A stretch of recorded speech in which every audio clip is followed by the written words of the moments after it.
Hello, everyone, and welcome to Wowhead Weekly in one number. What? Oh, I couldn't speak. Let me redo that. My words just tripped over each other. All right. It's okay. We got this. Hello, everyone, and welcome to Wowhead Weekly number 199. So close to the big 200. The show has taken a short break as I was traveling last week, but we are back covering all the latest news, classic news, level squish news, and anything else that might have been mentioned in the past 2 weeks. My name is Annie Fuchsia, or also just known as Annie, and my lovely co-host is the lovely Perculia. Hey everyone, I'm Perk. I run Wowhead. I have a cat that sometimes joins in the show as well. And we have some 8.2 news, still no release date, and some classic updates as well, including a lot of updates to Wowhead's own classic site that we want to share with you.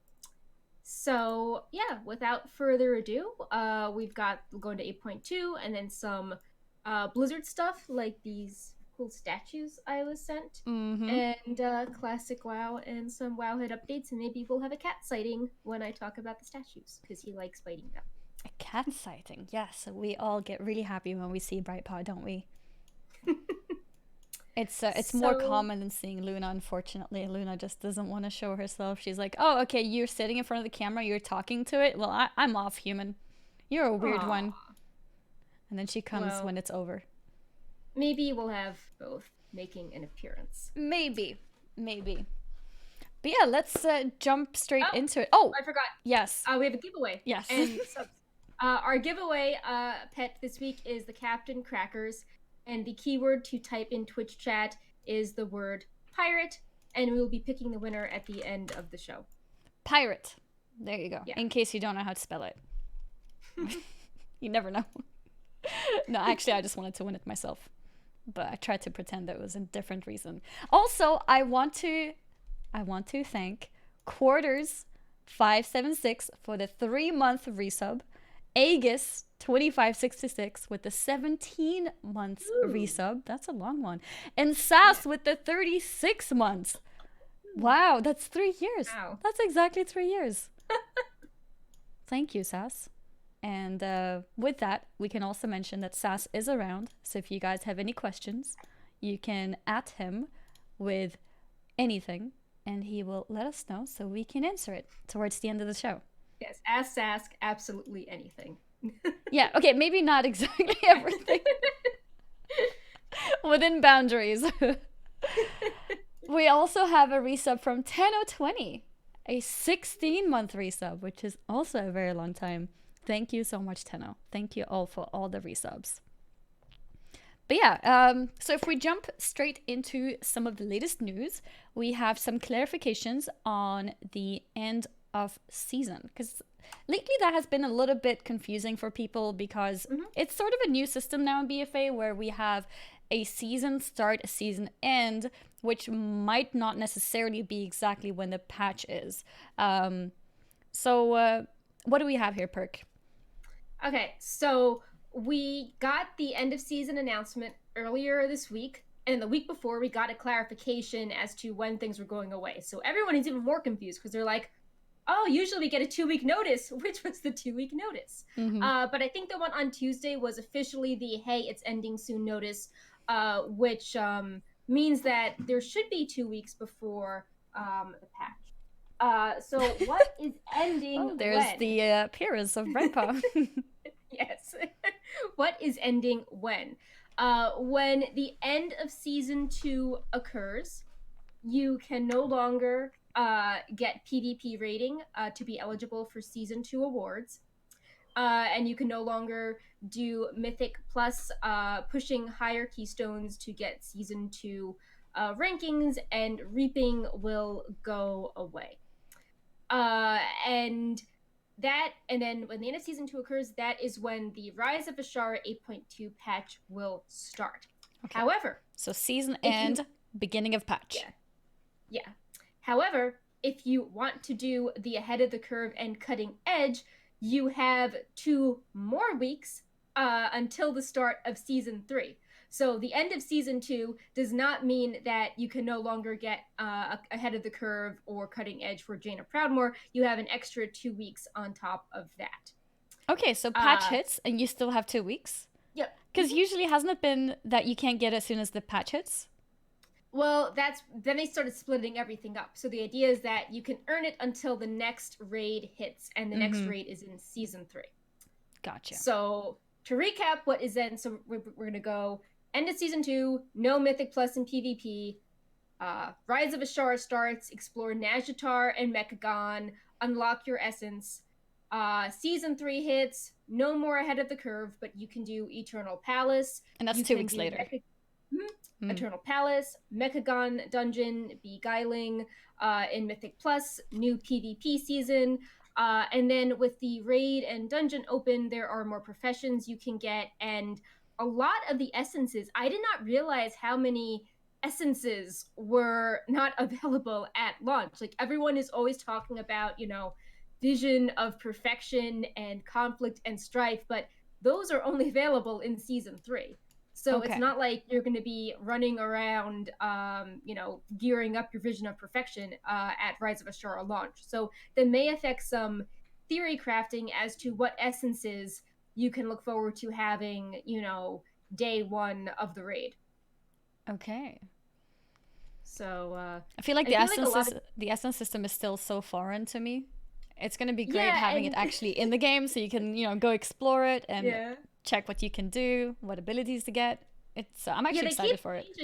They keep changing it so much. Like in this week's PTR build, there was one essence that just had its value quadrupled. What? Like, oh, okay. Yeah. Nice balancing. Like, okay. Yeah, it's like, how do we know? It's so much up in the air. And I also wanted to highlight Vision of Perfection for another reason, which was because I think a lot of people assumed that because Operation Mechagon isn't in Mythic Plus, it was going to be available earlier at Rise of Ashara launch, but that's not the case. Operation Mechagon, even though it's just regular Mythic, is season 3, so you cannot run the dungeon for those 2 weeks hoping to get decent weapons or like a Titan Forge proc. That dungeon is coming start of season 3. So during this 2-week period, does that mean you cannot queue any arena and you cannot do any Mythic Plus either? You can still you cannot you can earn based on your season 2 rating, but you cannot be eligible for rewards and titles. So you can still queue up games and stuff. You can still queue up, and you can still actually do Mythic Keystones with Reaping too, but you can't get the seasonal achievement like, Battle for Azeroth, Keystone Master, or Season 2, or Conqueror. Okay. You cannot do those. Okay, so the 2 weeks is more to state that, hey, you can still play the content, but the rewards are now gone. Right. And then 2 weeks after that, when season 3 starts, all that content is changed anyway. So that is when Reaping will go away and Beguiling will start up. And I think it's a little too technical for the show, but we've done a lot of posts recently on Beguiling because it's a very interesting affix. Like there are different NPCs that do all sorts of different things. And I think it's still under testing because some people are saying that like one version is pretty fun, but other versions don't really seem enjoyable. No, wait, so can you remind us what this new affix is going to do? Sure. So let me pull up the description as well because I don't want to mess it up. Yes. So there are 3 types of emissaries: a void one, a water one, and an arcane one. And they can show up in trash mobs, and they all have different effects. So the enchanted one reflects damage back at the target, and attacks will knock it back. And when it has 0 energy, it will go away. The void emissary has stealth and invisibility detection, and it deals shadow damage equal to 50% of the target's health in line of sight. And it can do increased shadow damage, which means that it will start hitting harder over time. And when you whittle it down, it also will teleport away. And then the water one, Emissary of the Tides, has the aura called Queen's Decree Unstoppable, which makes nearby allies, its allies, meaning your enemies, immune to crowd control effects such as silence, interrupt, disorient, stun, daze, incapacitate, sleep, slare, snows, and roots. Every CC. And Okay. yeah. So are these like permanent buffs on certain mobs? Yeah, they look like Ashara. They look like little Asharas in the instance. Okay. And they are emissaries of Ashara. Cool. Okay. That's cool. So it's a little bit more intricate, like more things to be aware of. Yeah. Because they can be different. It hasn't really been tested too much on the PTR. And I know there are some concerns with pacing. And, does this feel fun? Especially if you, come back from a wipe. So we'll see how it goes. Like, I know some people liked Reaping because it felt fun and it didn't really slow down the dungeon, and you could just figure out when to proc the Reaping and have even, bigger and better trash pulls, while this seemed to be the reverse of, like, slowing things down and getting unlucky combinations. But we'll see. I think that there's been a lot of detail put into this, at least. But I know some of our guide writers that write the Mythic Plus guides were concerned about the pacing of this affix. So if you have feedback, leave it for Blizzard, because the PTR is still going on, and we still do not know when this is coming to live servers. We have no release date hints. The PTR is in test realm mode instead of release candidate mode, meaning it's not ready to be shipped. So, yeah, we're very confused when this is going to be coming. When do you think the patch will be coming? I was originally saying mid-July, but I think it has to be earlier now. With the recent announcement, I'm thinking 2 weeks. Yeah, so I was thinking around the time of Final Fantasy, which comes out July 2nd. Okay, so the third week. Yeah, and then the pre-order is the 28th. So with that announcement, I was thinking the patch could hit on the 25th to overlap with the Final Fantasy pre-order week, and then we would get the raid on the 9th, and then the Mythic raid on the 17th. Yeah, it would be really weird if it was this week, because there's been like no hype, and they're having a 3-day AV testing weekend, which will just like take away any BFA promotion and publicity. And E3 is going on, and I feel like a lot of people are busy with E3 stuff. So yeah, I'm thinking 2 weeks from now. So you're thinking maybe 25th then? Yeah. I think so too. I think especially with the PvP announcement, it's gonna hit at 25th. Maybe possibly we see a slight postponing to the 2nd. Yeah, I would be surprised if it was the 2nd, because the 4th is an American holiday, and I know like Blizzard isn't usually working then, and if they have to do things like emergency essence tuning or hot fixes or their support staff around, they may not want to do that. Now, that said, they have done stuff over holidays in the past. Like, I think Hallion was over the same weekend of the 4th, but that's different from, launching a boss versus a, really big essence system in 2 new zones. Wait, Hallion, you're talking Wrath of the Lich King? Yeah. I think that was You remember what weekend that was? That's insane. Yeah. Because I know, like, I was raid leading at the time, and we had a lot of Americans and a lot of Canadians. So, like, all these holidays would pop up, and I remember having to move raids to accommodate different groups. People weren't there. Then it was like, what do we do? That's amazing memory. Aw. I thought I had good memory. Aw. No, but yeah, in that case, I guess it's still possible, but probably less likely. And the 2-week warning kind of makes sense with the 25th as well. So I think it's probably going to land that week as well. Yep. So that means you can get your last PvP and Mythic Plus rewards by the 25th. And then from there, you can still work on your ahead of the curve, etc. for another 2 weeks. And then it's gone. A really funny detail is that there aren't very many guilds that have done. I'm pulling it up right now. There aren't very many guilds that have done the Crucible. Hall of Fame for Crucible. Yeah. I think people asked Blizzard about this, and they said something to the effect that they think that when all the essences hit, it will be a nerf to Crucible.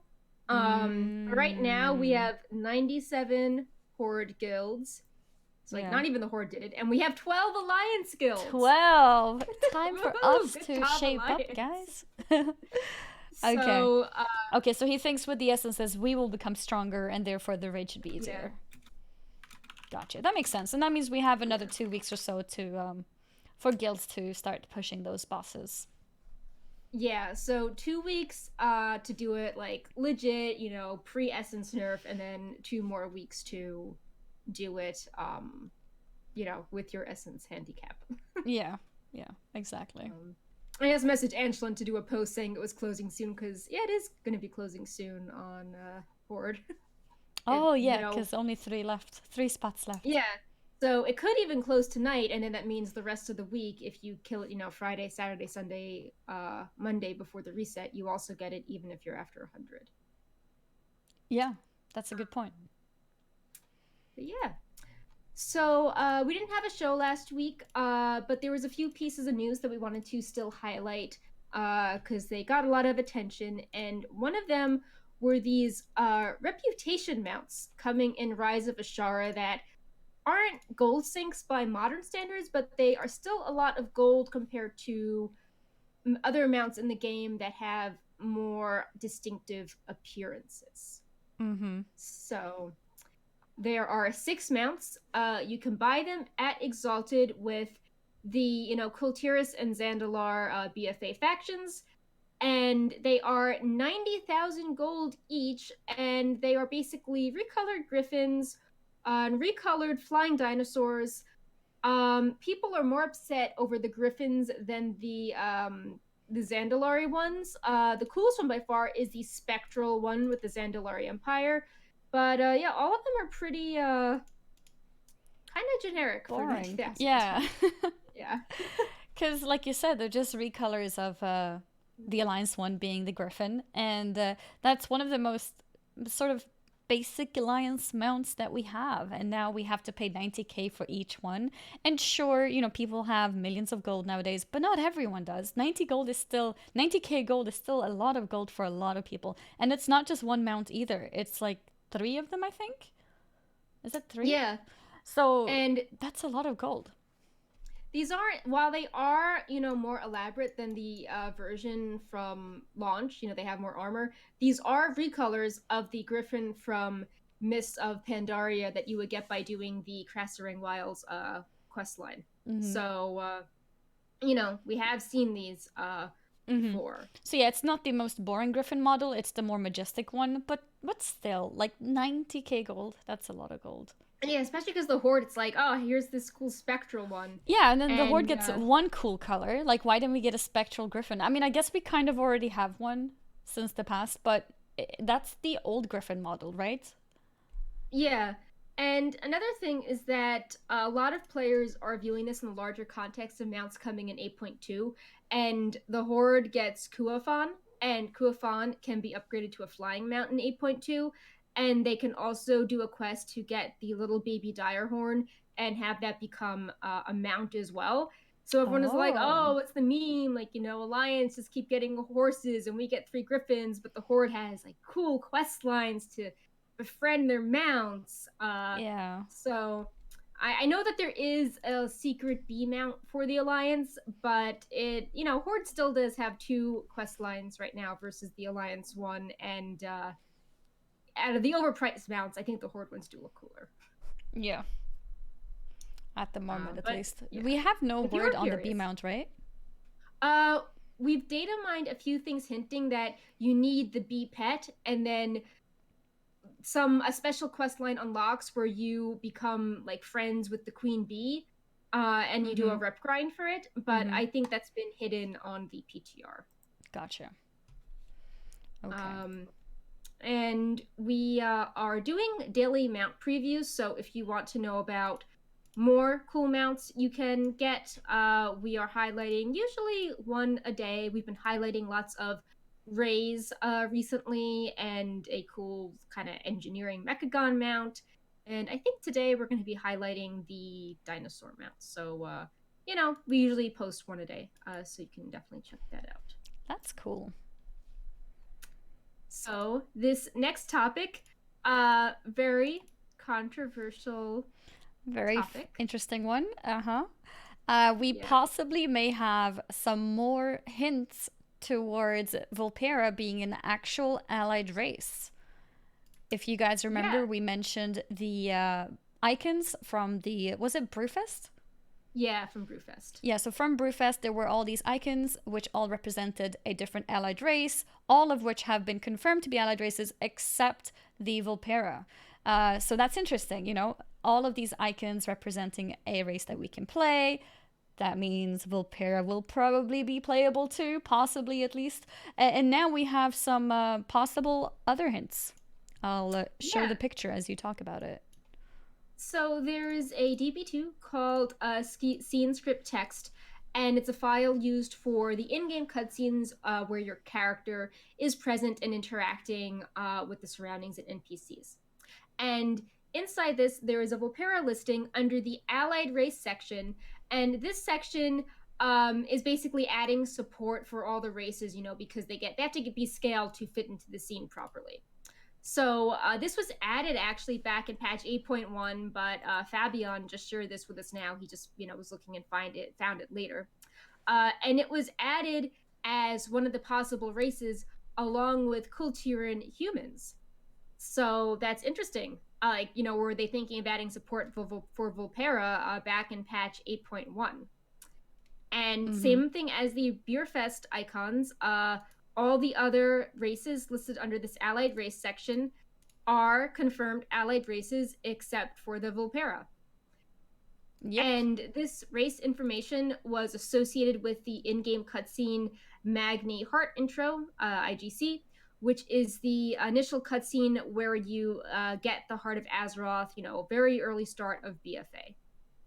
So, yeah, I think they could be coming as like an 825 thing, or if the story takes a really dark turn, they could be added as some like cuteness or levity. But this looks pretty it looks like pretty solid evidence. I would say so too. And I'm not sure. I think with the timing of the mechanomes now also coming into the picture gives an allied race for the alliance. So then that means we have one for each. And it would fit pretty nicely to have them both introduced. I'm getting a little bit worried though as a completionist because I'm taking my time trying to level all of those allied races, and now there's two more being added. I'm still working on my last alliance allied race, and then I'm gonna start with my horde ones because I have to level them all to 110 to unlock the heritage armor and to get the achievement for it. Because it's worth 10 points. So a little bit worrying with all of the allied races being added, but excited at the same time because I think that's gonna be really cool. I think the mechanomes are actually really awesome. I love their hair with all the gears in it. I think it's so yes, cool. And the little arms as well, little robots. It's great. The thing that I also found funny with this picture is that when you have the two dashes, it means that the code was added, but it's being commented out. And I think it's funny how Kulturen is also commented out, like, "Hey guys, you might want to, activate Kulturen so they look good in the in-game cutscene. Like, don't was interesting. Have that be ignored." What if this was the original plan when Kulturen was supposed to come later and Zendalari early? And yeah, that could be. I don't know. You said the information was out in 8.1? Yeah, patch 8.1.28294. It was added the same time as the Kulturen entry. Okay. In that case, yeah, I'm not sure. Yeah. Kind of weird to keep the Kulturen commented out like that. If you want to learn more, we have a Vulpera allied race speculation guide that breaks down a lot of the like intricate animations and unique features they have that other unplayable races don't. And they are also up in our dressing room, so you can dress them up in armor and weapons and preview all of their different effects. And yeah, have fun imagining what they would be like as a playable allied race. Mm-hmm. Indeed. Next up, we have some visuals for you guys. Yeah. Got some transmog updates, a bunch of different sets and weapons as well. Let me pull these up. You can introduce them if you want. Sure. So if I can find the right page. There we go. Okay. We have a lot of sets that are coming from Nazjatar. We know that the Eternal Palace sets were hyped up a lot, but there's actually a lot of armor coming before Season 3 opens, and I kind of think it looks cooler. There's one tint that drops from rares and creatures in Nazjatar, and then another tint, a more kind of vivid red and green, that comes from the benthic armor that you get with the prismatic mana pearls, as well as a bunch of other weapons that drop from rares, and some of it is super cool, like a barnacle encrusted warglaive or kind of crab claw that's neon green. So I'm just going to go through some of these in the slideshow. And yeah, which is your favorite? I think I like the cloth or leather the best, and the benthic tint because it's really vivid, and like the coral and seashells are a fun neon color. I actually really like the leather one as well, and it's perfect timing because that's the one that's being shown right now. So this is the leather benthic version, and then we have the leather. What do you call the other one? Just BOE version. I think it's like really similar to Argus, where you could collect certain sets from treasures, or like all the rares in a zone could drop a piece. Mm-hmm.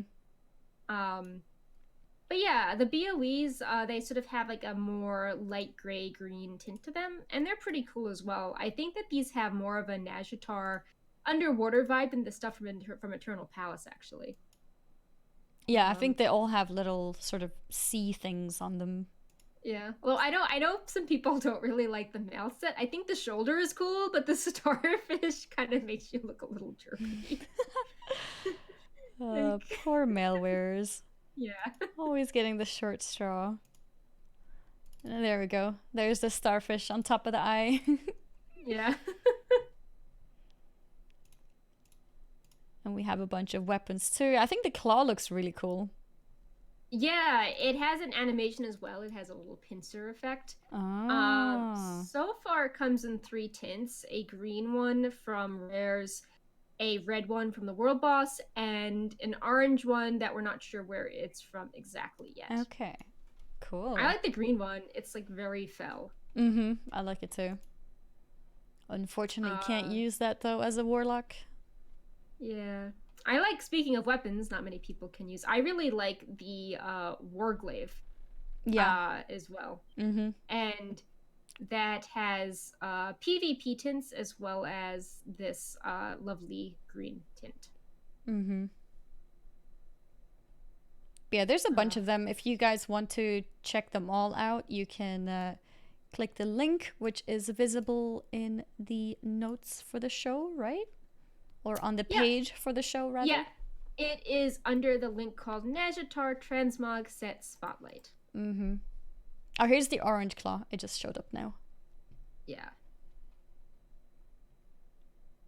And as a reminder, there are more transmog appearances coming in Season 3, including Eternal Palace sets, and then the PvP Conquest sets, Gladiator sets, which are recolors of Eternal Palace, as well as recolors of the Nazjatar armor we just showed as Aspirant.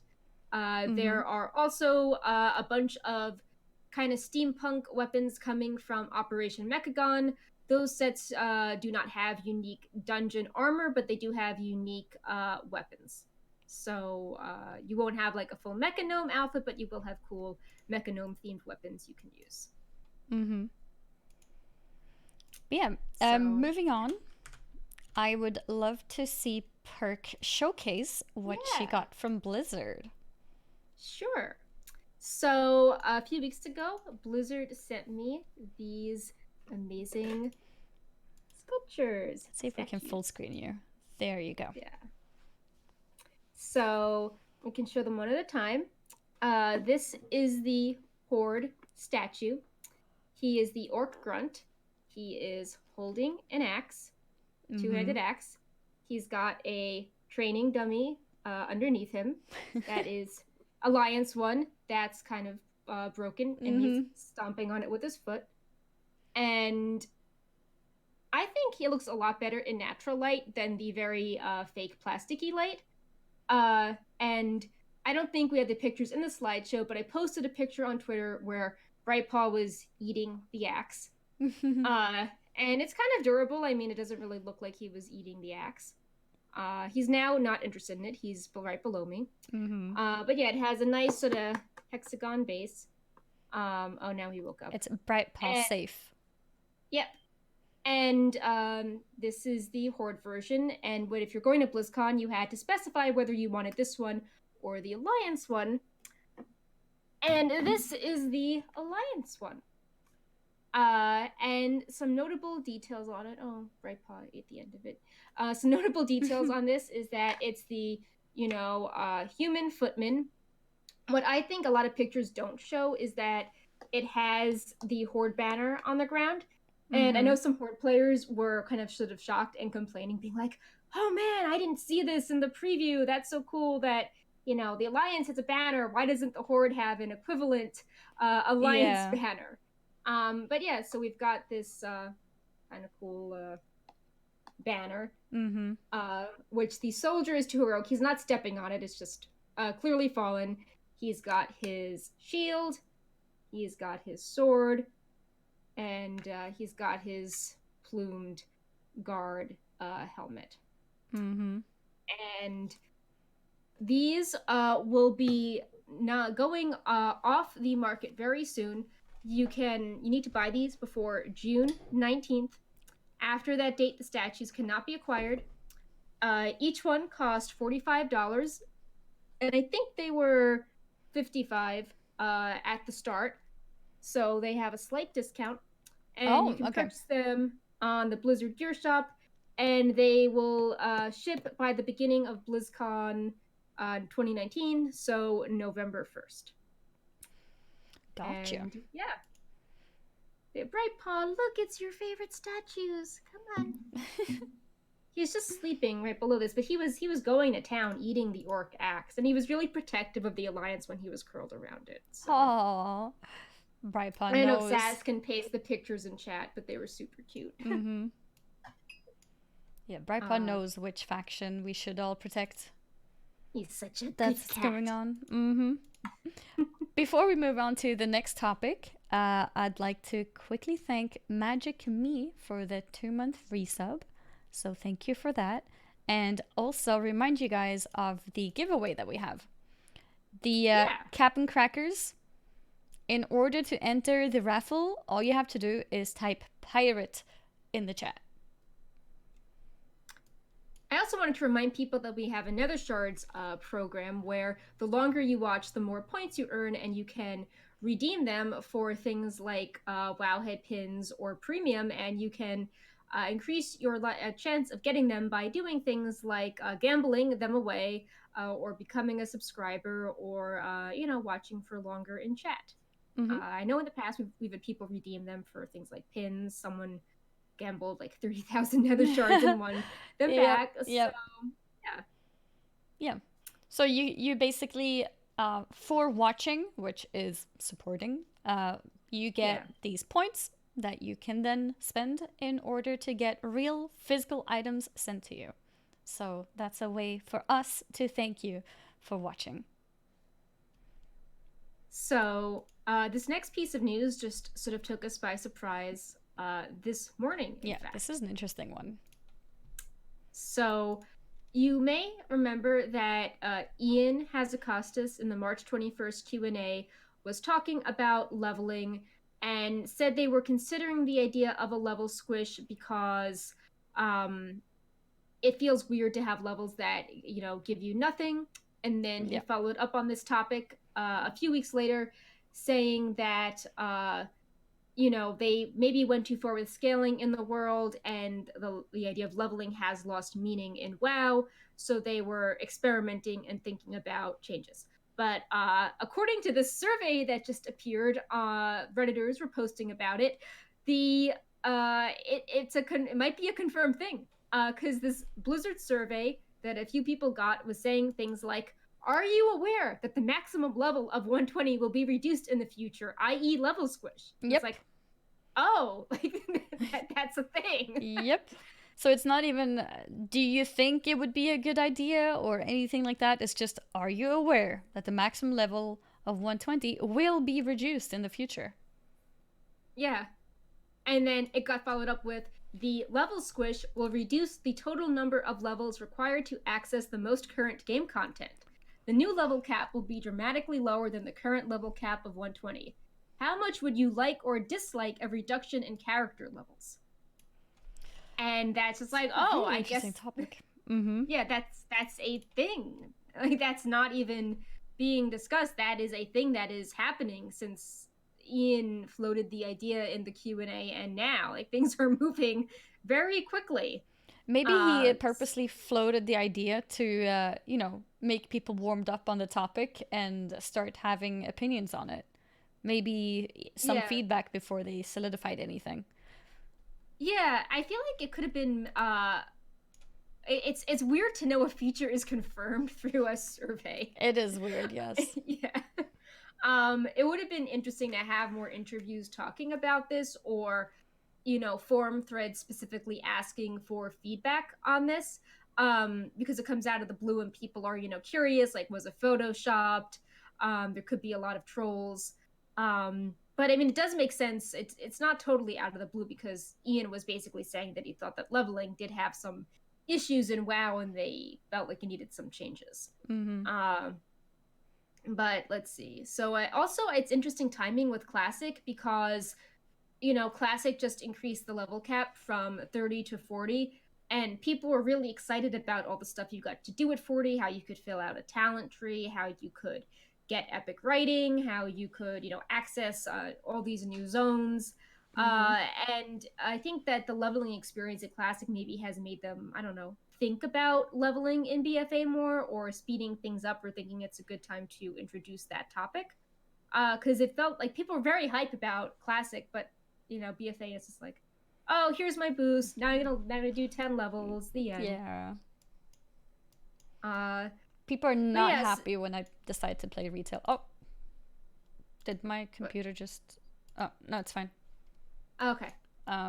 You might have disappeared for a moment. I'm not sure. Okay. All my windows just closed, but it seems okay. It seems fine. Maybe no one in stream even noticed anything. Maybe it was just on my end. If that's the case, that's good. Yeah, keep on going. Yeah. I mean, it's interesting though, because with Classic, it's not just, oh, look, you get an ability every level versus every 10 levels. It's, how do you solve an issue where you go from Legion to BFA and you lose a cool artifact but don't get anything new?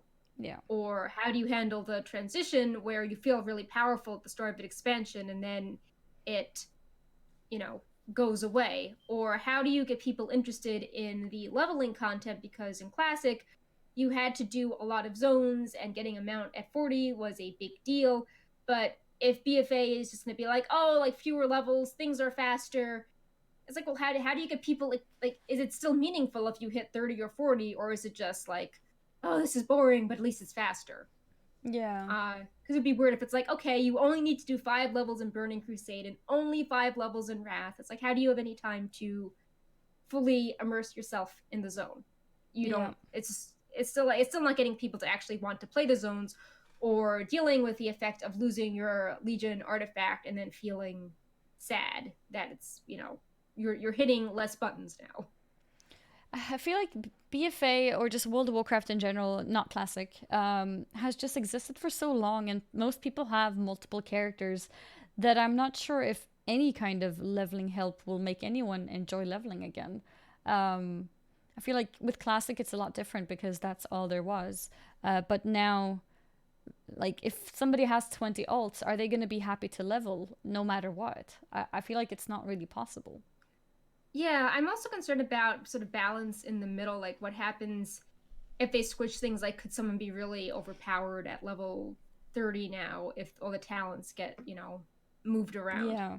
Mm-hmm. People that are at max level, like how do you balance if you're in a dungeon party and it's like, oh well, this person at 30 has their major ability, but mine's only coming at 40. I mean, I guess that was around in classic too, but people expect things to be, smooth or always getting changes in balance in BFA. Like some healers didn't have res Yeah. in early dungeons. I think they all do now, right? Yeah. I'm pretty sure they do. So, oh, hello, Breakpaw. Aw, Brightpod giving us a visit. Yeah. Oh, he's biting that orc axe. Oh, of course. Of course. So, if we don't also to clarify, this is not official confirmation. Blizzard has not said anything. Maybe the person misspoke who set up the survey. Maybe this is an elaborate plan where a bunch of people are like secretly working together to fake a survey and say they got it. We don't know, but it's interesting, and I think that Blizzard could do some revamps. But learning about it with this survey has sort of created a lot of panic. Yep. But another piece of Blizzard news that sort of leaked out that was not official is that Blizzard is allegedly canceling a StarCraft first person shooter to put the developers on Diablo 4 and Overwatch 2 a PvE mode instead. Yeah. So, Jason Schreier at Kotaku had the scoop, and it was described to him as Battlefield in the StarCraft universe. And they built prototypes in which the player could, play as one race and gun down other allies. There's plans to have playable Zerg as well.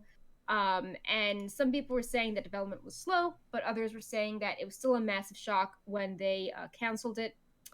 To clarify, they did not lay people off. They just said the project was, finished canceled. And they were repurposing people. Mm-hmm. And the idea is that because Diablo 4 and Overwatch 2 are intended to be what they think are big announcements at BlizzCon this year, makes more sense to put people on them. And it is fairly common for game studios to scrap things before they're announced.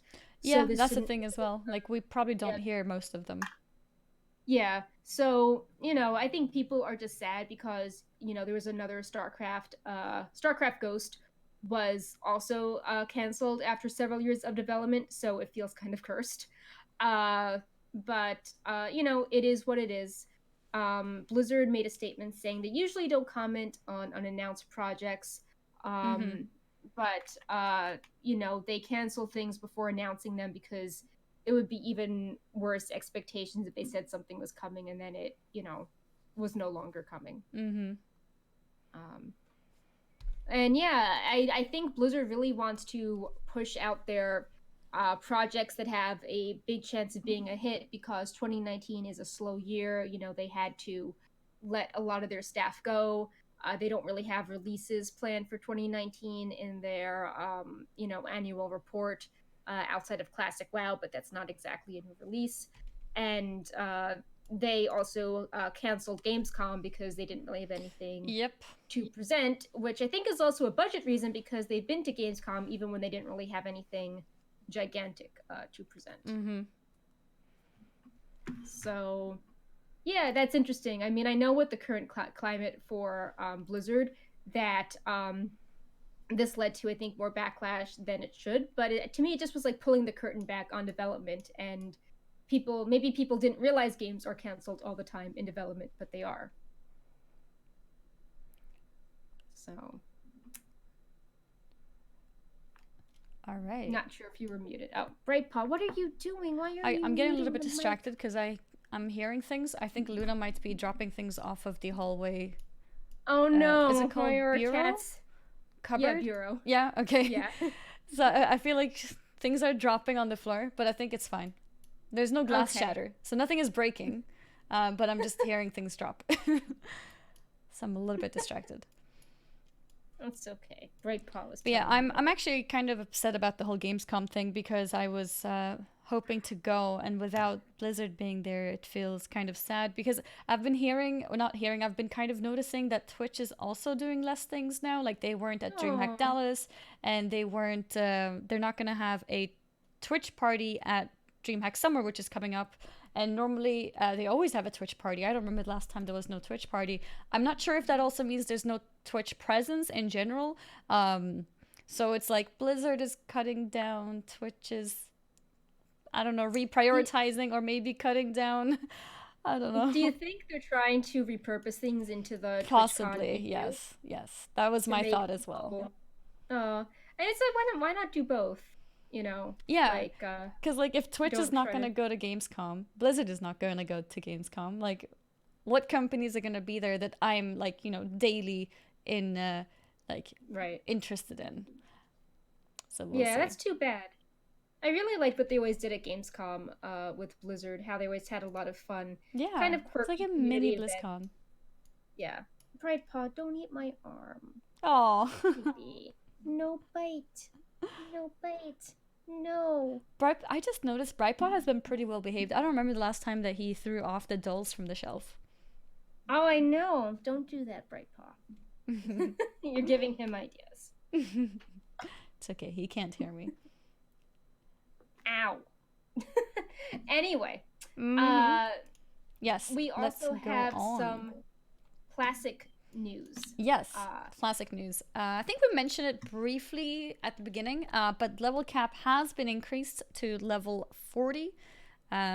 This actually, unfortunately for me, happened as I was in the US. So and I just got back home yesterday, so I'm still level 31. I haven't had time to level, which is quite sad. And then I hear about the second news, which we'll mention in a few minutes, yeah. about the Alterac Valley weekend, which means I can't level this weekend either. So I'm just here stuck at level 31 thinking, when am I going to get to 40? So, what is the big deal about hitting 40 up from 30? Here are some of the things you can do in the 40 range. And we know if you're playing, you probably know all of this, but a lot of people are not in the beta, so we're just reviewing it for nostalgia. Mm-hmm. Uh, at level 40, you can unlock 31-point talent if you've really focused on one tree. So you can get things like, Adrenaline Rush for Combat Rogue or Shadow Form for Shadow, some of the really big name abilities. Not all of them are good, but you sort of know about them in one way or another. So that's one cool thing. Obviously, there are new quests. Mm-hmm. And some of the notable things is that you can do quests for things like mage wands or the warrior whirlwind weapons. They opened up at 30, Mm-hmm. but they're really difficult to do, so obviously they're easier at 40. Mm-hmm. There are lots of weapons available, including everyone's favorite BOEs like the Pendulum of Doom and Staff of Jordan You know, and the Fiery War Axe, Pendulum of as well Doom as. is interesting because that one is unobtainable, right? And I actually recently bought it from the auction house for 500,000 gold Yeah, on retail. That is, uh, right. just for like collection reasons. And it's so funny seeing those names in classic. Yeah, the buyout price on Live Wowhead, according to Undermine Journal, is over 2 million right now. Yeah, I actually got a good deal for it at Yeah. 500k. So yeah, yeah. Sorry for interrupting. I just got reminded. No, You can keep on yeah. going. Armor that's interesting is the Wolf's Head Helm, which is really good for druids. The Tidal Charm, which is good because it stuns your target for 3 seconds. You can use the Scarlet set, which I know a lot of people like to collect. And then some of the End of Nomergan loot, like the Electromagnetic Gigaflux Reactivator. Also, hunters and shamans can use mail. Paladin and warrior can use plate. Mm-hmm. There are more dungeons for 30 to 40 players, like Maradon and Uldamon, that could be easier to do. Mm-hmm. And the most important thing, two things. The first thing is that at level 35, you can train artisan rank in most professions and level them up to max. Mm-hmm. So that opens up a whole new world of recipes you can obtain. Mm-hmm. And blacksmithing and leatherworking, once you reach level 200 in blacksmithing or 225 in leatherworking, you can have a specialization for, you know, elemental leatherworking or like armor smithing, weaponsmithing, stuff like that, with interesting quests you can obtain. When was that removed from retail? I think that was because I feel like it must have been a long time ago. Because I don't remember leatherworking having specialization. I feel like it could have been in Cataclysm, because I remember in Wrath I was doing a ton of leveling alls to collect all the old recipes before they went away from other zones. But yeah, I'm not 100% sure, but I think it's been it's been a very long time. And you know, the blacksmithing is really funny because there was a quest to get a signet of expertise, which summons a hammer of expertise, which is an epic mace. So there's some like really weird, interesting things that you can get. Human, give me some attention. Yes, you are not in classic. You were not born yet. Yeah, I feel like the only specialization that we've seen after that is like engineering, I guess. Yeah, engineering is that doesn't have as much of a requirement, but that was also around in classic. So you could have picked a specialization before the level increase.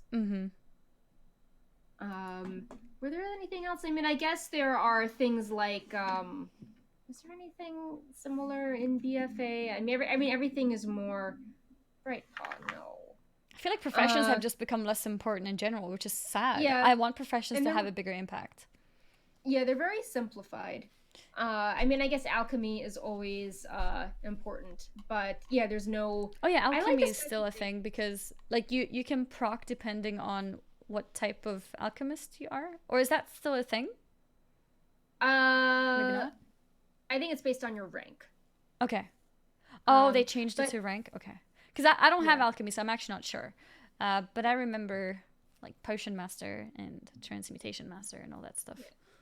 I remember in Burning Crusade, they really doubled down on the idea of specialization because they would have the blacksmith Pride Pawn. No, they would have the blacksmith weapons you could craft with different specializations. And when that got removed in Mist of Pandaria, they then added ways to get those weapons crafted again through Throne of Thunder, Isle of Thunder quest lines. Okay. All right. Yeah, and someone in chat also says not anymore. Rank for each recipe. Gotcha. Yeah, the rank system makes sense. The rank system was when was that introduced? I think Legion had the ranks. Yeah, I think so too. Because they had all those really fun quests to, you know, it's like, oh, rank 1 is easy, but rank 3 you have to go do Halls of Valor. Like every profession sent you to Halls of Valor. I remember. All the profession quests too. So many dungeons I had to do on alts to maximize them all. But the most important thing you can get with the level cap is riding. Starting at level 40, you can learn how to ride a slow mount. I think that's what most people look forward to. Yep. After you learn the riding skill, you can buy mounts from that specific race. So, for example, the humans can buy horses and orcs can buy wolves. And the level 40 mounts are cheap next to the level 60 epic mounts, which you obviously cannot get yet. And if you're like, oh, I'm a human, but I want to have a little Bright Pawn Nightsaber to ride, you need to reach Exalted with that race's faction before you can buy stuff from the vendor. So you can do things like cloth turn-ins for reputation. But right now, basically, when you hit 40, go back to your faction's riding trainer, and you should be able to learn it and buy a mount pretty cheap. And if you're daring, you can go into Zul ZF and do the quest for Carrot on a Stick. But the quest is very difficult to do at 40, so you probably are not going to get that yet. But yeah, that is what is up with writing. And if you want to learn more about all the mounts coming in Classic in each phase, or ways to start farming up gold for the epic mount, we have guides to that. Right, Paw, don't bite. No bite. No bite. Oh, ow. Varpa being cute. But yeah, on to more classic news. We have, as we mentioned, the Alterac Valley weekend. This testing starts tomorrow, Friday. I think there's even a specific time for it, which Yeah, I let me don't pull have. up the notes if my little Yes. cat child isn't mauling. Ow, my arm. Oh, yes, that would be great. So during this time period, from Friday to Monday, 2 p.m. Pacific is 2 when it p.m. will Pacific. start. All right, so 2 p.m. Pacific Friday, which is 9 p.m. for us who live in Sweden. Actually, no, 11 p.m. I think. I think it's 11 p.m. That's when Alterac Valley will go live, and during this time when Alterac Valley is up, all the other regular beta servers are down. So that means you cannot log your level 31 in my case and level to 40. You cannot do that. What you get instead is a sort of template level 58 character with the class of your choice, and you can just go in and queue for Alterac Valley. There's, from what I understood, the rest of the world is kind of empty. There's no real quests or anything available. The main point is to just play Alterac Valley. Yeah, sorry if my camera moved. We had a cat. It's okay. Let's see. But yes, you cannot do anything else besides AV. The quote was, "You'll find that the test characters on Field of Strife are confined to their capital cities. Don't worry, even if you could leave the city, there will be no enemies, quest givers, dungeons, or transports through the rest of the world." Yep. And on the Field of Strife realm, when you create a character, it will be locked at level 58 for AV testing. These test characters will have appropriate gear, some gold, amount, and access to class trainers, but you can't level up beyond 58. Mm-hmm. Yep. And this will go on until Monday, June 17th at 10 a.m. Pacific. Yep. So the entire weekend, basically. Yep. And yeah, I'm interested in about the pre-mates being an option. I wonder if they will do focus testing for other things. Like, I know they want to keep classic WoW fresh, but maybe there could be a pre-made for, I don't know, like testing max level dungeons for like a day or two, or testing a raid for a day or two. I mean, obviously they don't want people to be, you know, like already done with the content before the game comes out. But I don't know. I think some of the max level content might need to be tested as well. So pre-mades, more stuff could open up. I think they might make some template characters for certain dungeons. I don't think they'll make us go through attunement and stuff like that, because that's a pretty big like classic experience. Or I hope they don't, at least. I would think that they kind of like just throw us into certain dungeons that may need some testing. But I can understand this AV testing needing so much focus because it's a huge battleground, and it's a rate of 40, right, per faction, isn't it? Yeah. And there's been so many different versions of AV, and this uses the 1.12 version that you know, I think they want to just make sure stuff is running properly, so the, you know, versions aren't getting mixed up, and that people have time to thoroughly test everything. I mean, there were so many parts in AV that we don't really think of in modern WoW, where, you know, it's like a Zerg, or just who gets the resources first. Like that was not a thing in vanilla. You know, people were turning in armor scraps and all sorts of different things to summon like world bosses. And yeah, so they need to all of that needs to be tested. I wonder how long the games will be, or one game the entire weekend. Or if someone, what's the max reputation level someone will get playing the entire weekend? Like, you know, is someone going to be exalted with like Stormpike Guard by the end of this? Also, as a reminder, this is launching in phase 3, so it's not coming right away.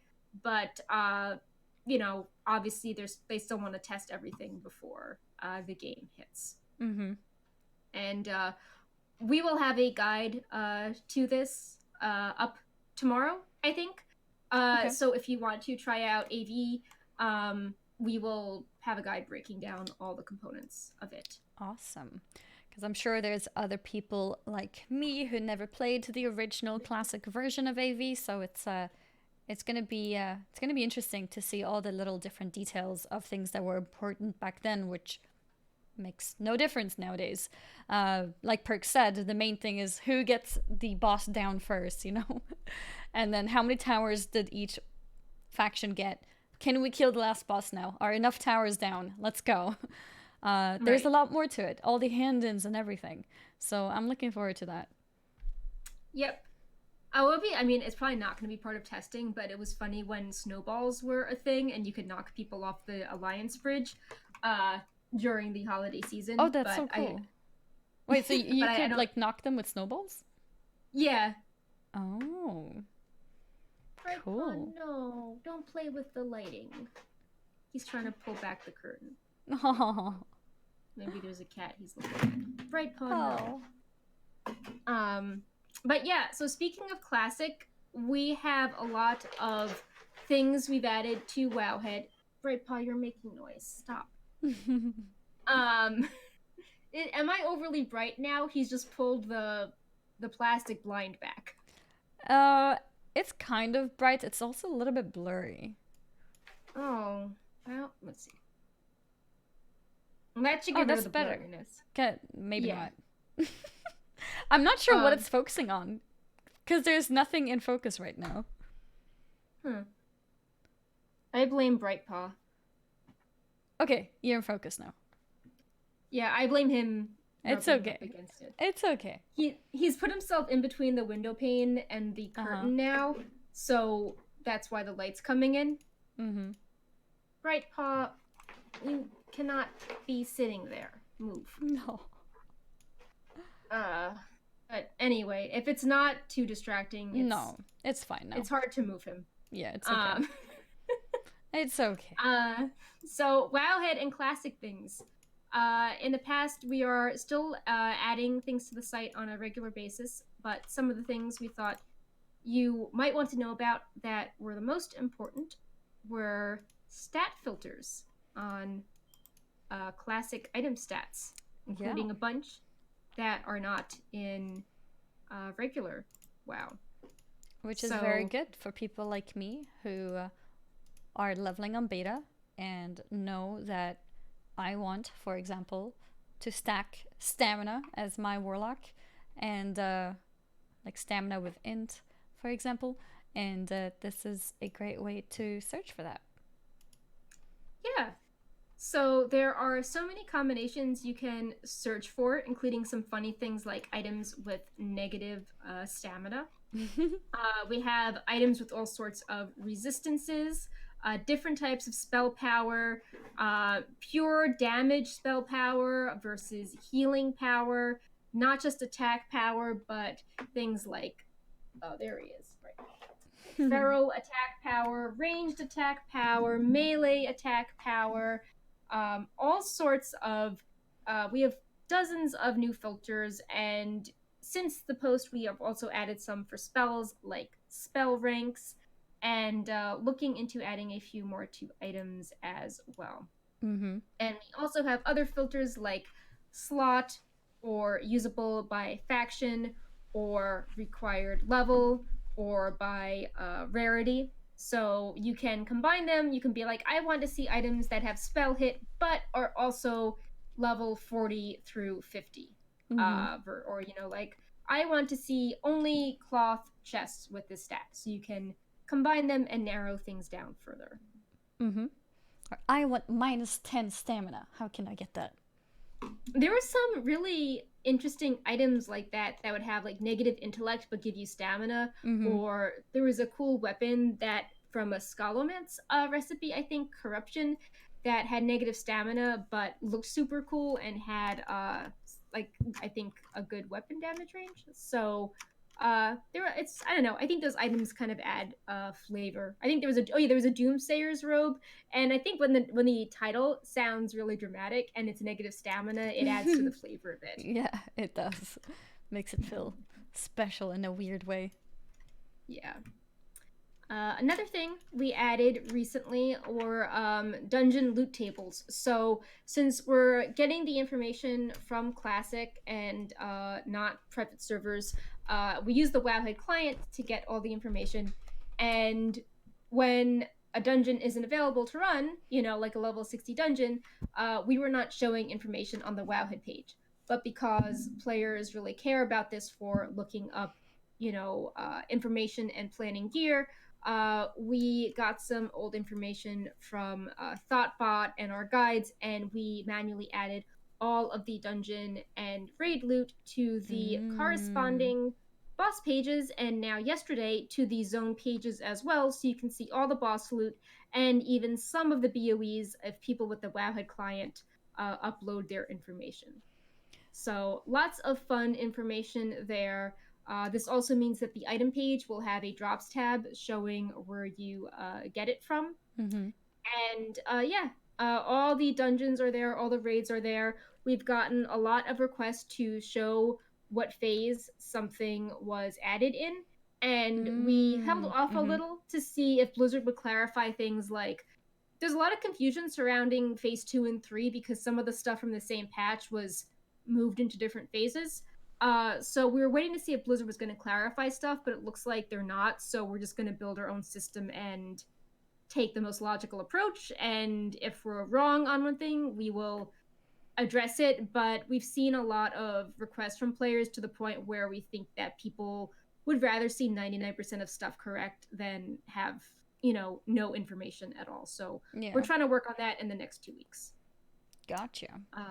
And then if you later have access to those dungeons and raids later on, it'll just replace that information?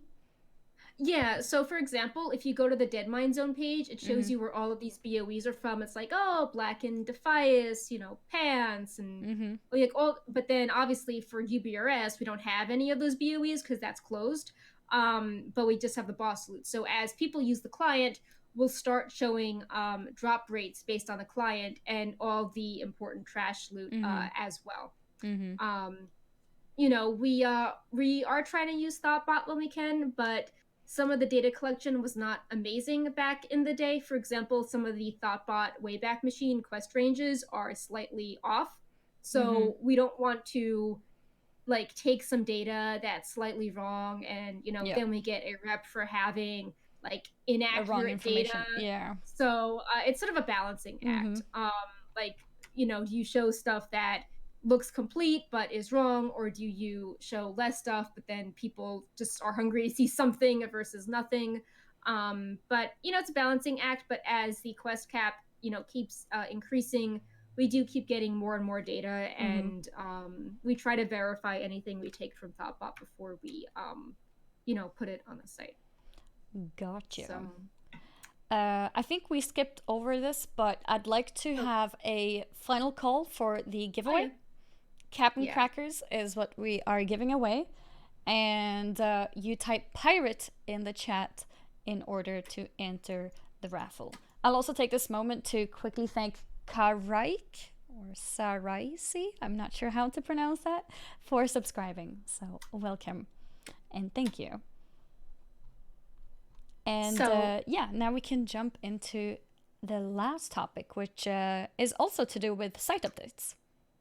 Yeah. So we have a talent calculator, super popular on the site, but we're always trying to think of ways to make it better.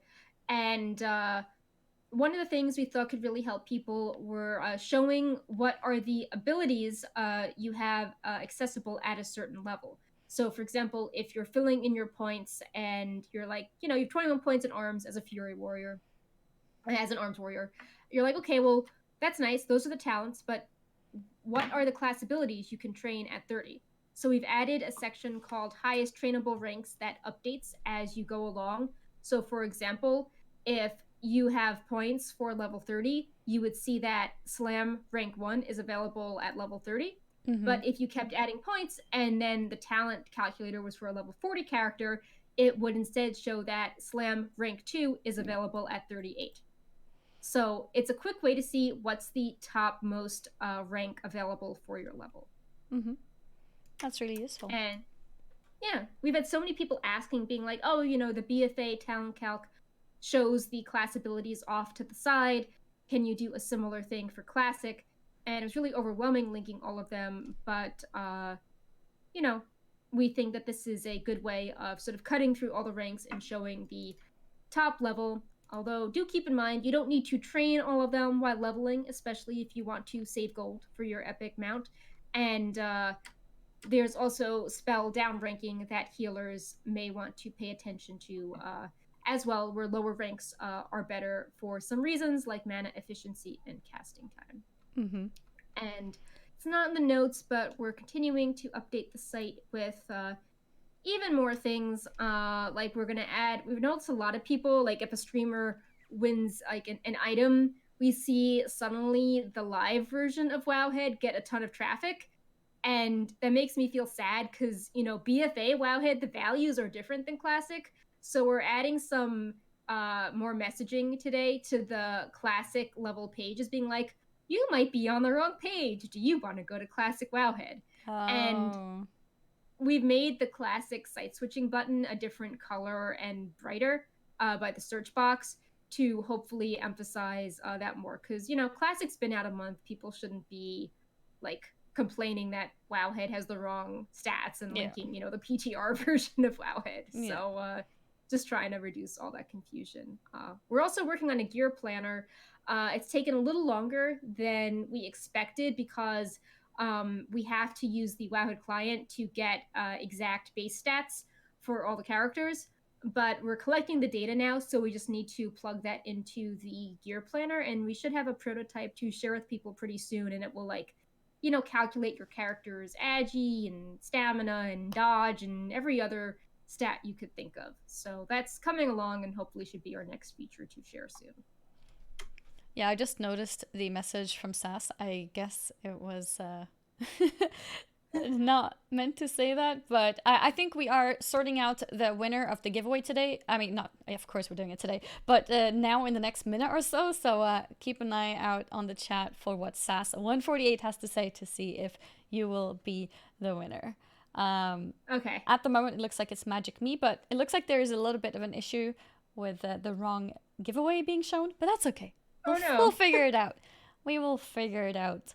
But yeah, this kind of wraps up all the news that we have today from the past 2 weeks. But we're not done yet. I think we might maybe have some questions. Let's see what Sass has. Aegis was asking how the new affix mogs, are they affected by regular ones like fortified, necrotic, and skittish? We covered, I know Squishy covered this. I'm pulling up his analysis so I don't misspeak. So 1 second.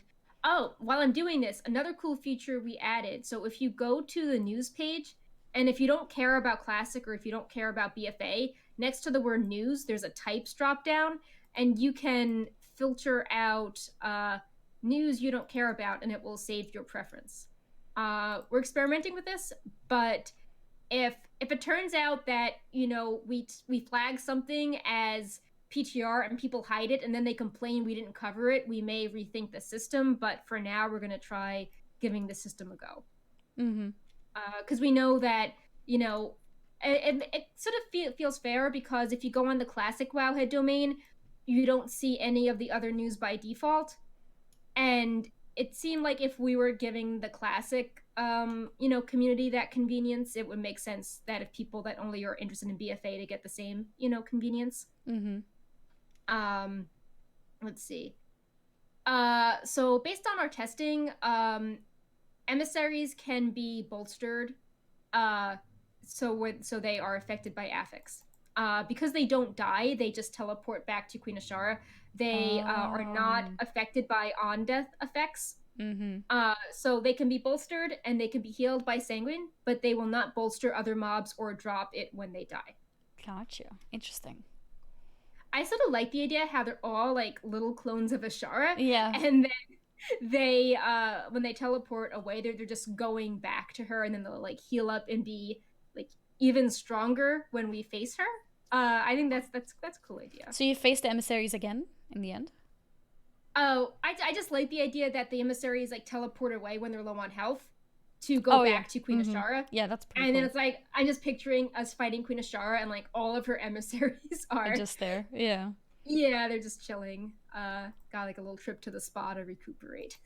So the emissaries, do we only see one of each in the dungeon, or are there like Uh, many? Is it it is random? random. Okay. They are scattered randomly throughout the dungeon Okay. next to different mobs. They change every week, similar to Infested. Gotcha. All right. And it's not been open for testing very long, but we've included some examples in the post of like different mob scattering around. And it's Mm-hmm. not just three mobs throughout. Like we have this picture of Motherlode, and in the first area we can see that there are four of the water ones, one of the void, and three of the arcane ones. And Okay. then in the Mm-hmm. second Motherlode area there are three of the water and then one of the arcane Cat. and the void. Mm-hmm. And a cat. Magic Me was indeed the winner. So congratulations on your Yay. Captain Crackers, and it's great to see that you did respond as well, so you can claim your prize. So that's awesome. Yep. Do we have any more So questions?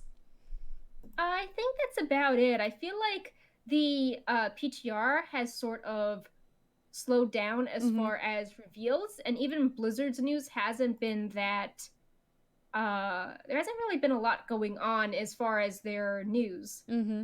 So it's like there's not a lot of topics to talk about besides it's like, oh yeah, we made our classic site better, and Mm-hmm. oh, we found this Vulpera thing sort of a few months Yeah. after Blizzard added it and forgot about it type thing. But I feel like most people are yeah, busy playing Classic and they know that. yeah. So I wonder if they knew what the reaction would be like to classic. Uh, because I don't know, I feel like Blizzard has sort of misread the community sometimes. I wonder Yeah. if they knew it would be that big, or how like people are just sort of streaming classic now, because I can't imagine the patch hitting after 3 days of Alterac Valley. That seems so weird. Yeah. No, I agree. Even the MDI, like I think that the production quality was great with the MDI, but it felt kind of sad how the MDI had to compete with Classic, especially is because it was at such a weird hour in Sydney.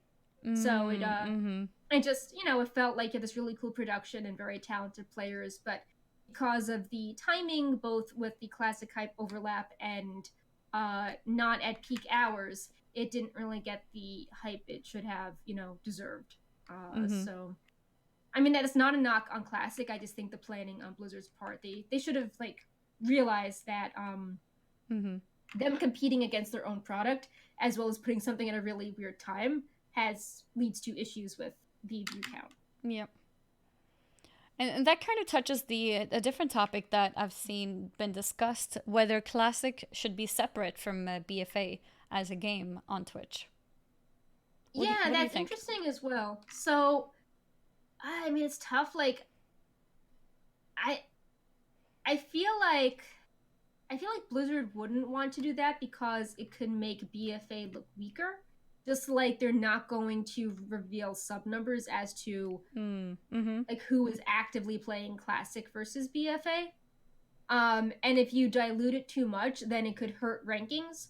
So, everyone like saying, oh, we were number one this week. And if the game is diluted too much, then um, it could make WoW feel like a less impactful section. But Yeah, I guess that's uh, true. Because at the moment, it kind of boosts both games in a way. yeah. Yeah. And I think that they would like people with different interests to coexist and be harmonious. Mm-hmm. Like I know the WoW subreddit is having classic posts, but you just have to, tag them appropriately. Mm-hmm. And we're trying to put all the news on Wowhead's front page as well. Mm-hmm. With filters. So I don't know, maybe a filter option would make sense within the WoW directory, but Yeah, I I think feel filter. that Mm-hmm. there's a lot of division, and I feel like I don't want to promote division or like a war over who likes what version of the game. Mm-hmm. So I don't know if I would want it separated just for like what that could symbolize. Mm-hmm. What do you think? I kind of understand the whole idea of BFA kind of being filtered out. Would that be the term, or just kind of like forgotten because it would be lower down? But at the same time, I I understand some people who feel like they want BFA content and they look through the section and everything is classic, kind of, or at least for a while. And so maybe a filtering system would be the best, where you can toggle, because there's also people who a lot of times look for PvP streams, for example, and they can't find it because Yeah, most or like streamers a are Blizzard, or like a Blizzard event. Like it would be yeah nice if you could say like, I want to see like Mythic official Plus events. streams. Mm-hmm. Yeah, official events, Mm-hmm. PvP, like role playing, Mm-hmm. lore. I feel like that could be. I don't know. I feel like And that could be a better way. that's kind of what's the word? That responsibility kind of goes on the streamer with how the system is currently, because there are tags, which is basically filters on Twitch right now, but I'm not sure if I have any tags activated, and I'm sure that's how every other streamer feels as well, because it's not, you don't have to use them, but I think if you do, it could be helpful for people to find you.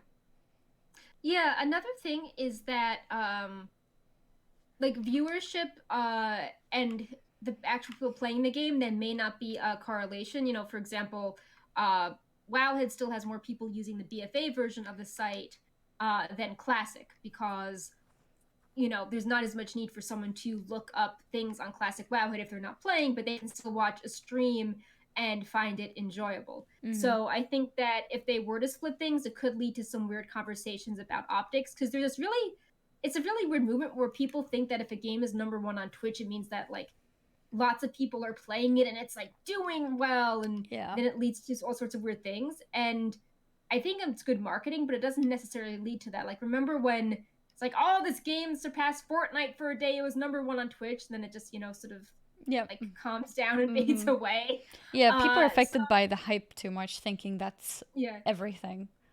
yeah. So I think that it can maybe lead to a lot of weird hostility or misinterpretation if and it's also like, are any other games split on Twitch? Because I think this would be a weird precedent, and I don't think Blizzard needs to deal with Yeah. weird interpretations or being the trailblazer when people are already like passionate about, you know, one version of the game over the other as it is. I'm not sure if other games are split actually. Well, Auto Chess was kind of a branch from Dota, I think. So they Yeah. got their own category. But I'm not sure. I think most games are just kind of like one. Oh, people are Yeah. mentioning So RuneScape and old school RuneScape being split. That's huh. interesting. So that's exactly like WoW and Classic WoW then. Yeah. I mean, I just think we're not really getting great communication from Blizzard with either BFA. I would argue also with Classic, you know, like one blue post a week with Classic is not like, oh my God, communication. So I just think they need to handle the messaging correctly, or else it's going to be um, a lot of Mm-hmm. misinterpretation. And I think that the system could be further refined to have things like official events, or like, you know, lore or role play, Mm-hmm. or Mythic Plus or PvP, regardless of either game. Like if someone likes their favorite streamer and they're going between PvP in, you know, official arena or classic, you know, it would be nice just to have a WoW thing and you're like, just show me PvP regardless and I'll see what I want to see. Mm-hmm. Uh, I think also because but it's yeah. only beta, I don't think it would be a great idea to split them. It is possible as a future plan in general if Classic does survive past the hype period. Then I think it could be a good idea if it stays very popular. But for now, splitting them could be bad because I know most Yeah, like of what us know that happens if they Classic. close the beta? Yeah, Like then it's like, oh, no one's in this category. no one Get game. exactly. No one is in the category anymore. And also, we might all know that there's Classic, but maybe people don't know yet. Maybe they've Right. taken a 6-month break completely from the internet, and then they just came back and they're like, yeah, I want to check out some WoW streams. And they click the main WoW category that they know of, and they won't Right. see Classic there. So I feel like at the moment, I think it makes sense that they're combined into one. But later on, if it stays popular, because I know that old school RuneScape is popular, Right. then I think it would make sense to split them. Because at the end of the day, they are kind of like, they're pretty separate games, pretty different games. But at the moment, it wouldn't make sense to split them, I think. Yeah. So I guess we'll see what they do. I just hope there's more communication in general. Like, or we started off the show by talking about how we learned that the level squish was a thing because of a survey that was sent out and a Redditor posted about. So we could use more communication. I mean, even if 8.2 was in 2 weeks, we're getting, post every few days on just something like, oh, battle pets or mounds. And I feel like in Legion, when a patch was coming, we had, new quests that were coming to hype it up, or we had a Gamescom announcement. So I feel like the communication needs to ramp up, which could be difficult since they laid a bunch of people off earlier in the year. But communication just feels a little uneven right now. Yeah. But yeah, so that's about it. We don't have any new questions. In that case, we are reaching the end of the show for the night. We were gone last week. No show, as I was in the US. But now that I'm back home, we should be able to resume with regular shows. I am traveling for DreamHack Summer this weekend, but I'll be back before Thursday, so should not be affecting it. Yeah, I'm going to be traveling on the weekend to the East Coast, but I'll be doing my usual stream from the phone. So no Brightpaw, but I will be around. Okay, sounds good. And it should be nice. It shouldn't be as warm on the East Coast. And it'll be nice. It'll be my mom's birthday. Oh, that's sweet. That's sweet. All right. So, well, in that case, it's time to wrap up the show. Hopefully the frame drops weren't too bad. My internet has been a little bit wonky. Not terrible, but it has been a little bit questionable. Hopefully not really noticeable for you guys. And the news from the past 2 weeks weren't that massive, but, still keeping up to date with things is good. At least we think that's great. And hopefully you guys heard of something that interested you. And hopefully you saw Brightpaw. And also Luna actually made a slight appearance coming in to eat some food, but then she left. She didn't even say hi to me. She just went for some food and then she left. We are picking up the cat. Oh. We picked you up. Yes. You're so happy. No, you're not happy. No. I think it's also going to be time for high five, although I'm not sure how you're supposed to do that with Brightpaw there. Okay, Brightpaw, we're going to hold you in one hand. Yes. Good luck. Okay, I think we got it. Oh, all right. No? Well, I don't think I can do the noise and hold the cat. So I'll do a finger snap. Okay. But you do the countdown. Right. Okay. 3, 2, 1. Yay! That worked. Brightpaw is just like, what are you doing? She's like, Mommy, why are you so weird? Such a good cat. But yeah, thank you to everyone for watching, supporting, hanging out. Hopefully you guys enjoyed the show, and we will be back next week, same time, to cover whatever is new between now and then. Yep. And he jumped up. So he's back. He's back. You won't see Brightpaw next week, so, this is your time to say goodbye to him. Goodbye, Brightpaw. Also, shout out to the people who are watching on Wowhead's front page. Yep. Hi, guys. We are live on Twitch. Hey. And this will also be uploaded to YouTube. So if you missed part of the show, or if you just tuned in or anything, you can be sure to find us on YouTube with timestamps for the content that might have interested you. Yep. Sorry, I ended up looking very white by the end of the show. It doesn't look too bad. Yeah, he just pulled the curtain away. That's okay. So. That's okay. All right. Well, see you all next week then. Yep. Bye. Bye-bye. Bye. Bye.